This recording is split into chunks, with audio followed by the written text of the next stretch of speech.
A ver, es algo que le pasa a muchísima gente en relaciones largas, estables, de repente, o bueno, poco a poco notan que el deseo sexual cambia. Lo que al principio era una cosa casi constante, muy espontánea, con el tiempo pues parece que pierde fuerza. Vamos a intentar entender por qué pasa esto, pero desde la ciencia, desde la biología y la psicología. Y esta es la gran pregunta, ¿verdad? La que se hacen muchas parejas cuando la intimidad ya no es lo que era. Es una duda que puede crear muchísima inseguridad, mucha frustración y que nos lleva a sacar conclusiones que, como vamos a ver, casi nunca son las correctas. Es que es totalmente humano pensar esto.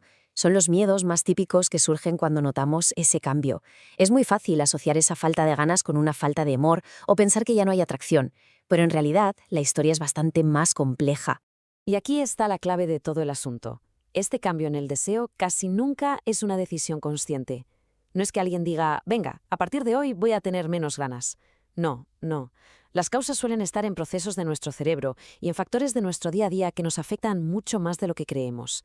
Vale, vamos a empezar por el principio. Para entender por qué el deseo cambia, primero tenemos que saber qué pasa en el cerebro cuando empieza una relación, porque sinceramente es como un festival químico. Al principio de todo, el cerebro está inundado de dopamina.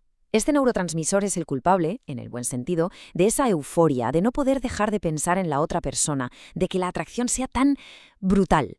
¿Y qué es lo que dispara la dopamina? Pues sobre todo la novedad. Pero claro, este estado de subidón constante no puede durar para siempre. El cerebro es una máquina de adaptarse. Con el tiempo, se acostumbra. No es que el amor o la conexión desaparezcan, para nada. Simplemente la química de la relación evoluciona. Pasa de la locura de la novedad a la calma y la seguridad del vínculo. Y este punto es fundamental. Creer que esta adaptación biológica es un problema es quizás el error más grande que se comete. Es simplemente nuestro cerebro pasando a otra fase. Una fase que está diseñada para construir algo a largo plazo, no para vivir en una montaña rusa permanente. Bien, ya hemos visto qué pasa por dentro, en el cerebro. Pero, ¿y lo de fuera? Nuestro día a día está lleno de factores que son auténticos ladrones de deseo. Vamos a ver los tres más importantes. A nuestro cerebro, como decíamos, le flipa la novedad, le encanta lo inesperado. Entonces, cuando la vida sexual se vuelve muy predecible, siempre a la misma hora, siempre de la misma manera, el sistema de recompensa del cerebro como que se aburre, se activa menos. La emoción y la anticipación bajan porque ya no hay factor sorpresa. Ojo con el estrés. Cuando estamos agobiados por el trabajo, el dinero o cualquier problema, el cuerpo se pone en modo supervivencia. Libera una hormona llamada cortisol, que básicamente le dice a nuestro organismo, ahora mismo la prioridad es sobrevivir a esto, no procrear ni intimar. El deseo sexual sencillamente se va al final de la cola. Y este es el ladrón silencioso, el que a menudo no tenemos en cuenta. El cansancio. El agotamiento físico y mental nos deja sin energía, y para el sexo hace falta energía. Si el cuerpo está pidiendo a gritos descansar y recuperarse, es normal que la actividad sexual no sea su prioridad número uno. Así que aquí tenemos al trío calavera: rutina, estrés y fatiga. Como vemos, compiten directamente con el deseo. Le roban recursos, energía y atención. No es que la atracción se haya esfumado, es que hay otros asuntos muy poderosos que están ocupando el primer plano en nuestro cuerpo y nuestra mente. Bueno, y ahora llegamos a una de las distinciones que de verdad puede cambiar por completo la forma de ver las cosas en una pareja. Porque no todo el mundo siente el deseo igual. Y saber esto puede evitar muchísimos, pero muchísimos malentendidos.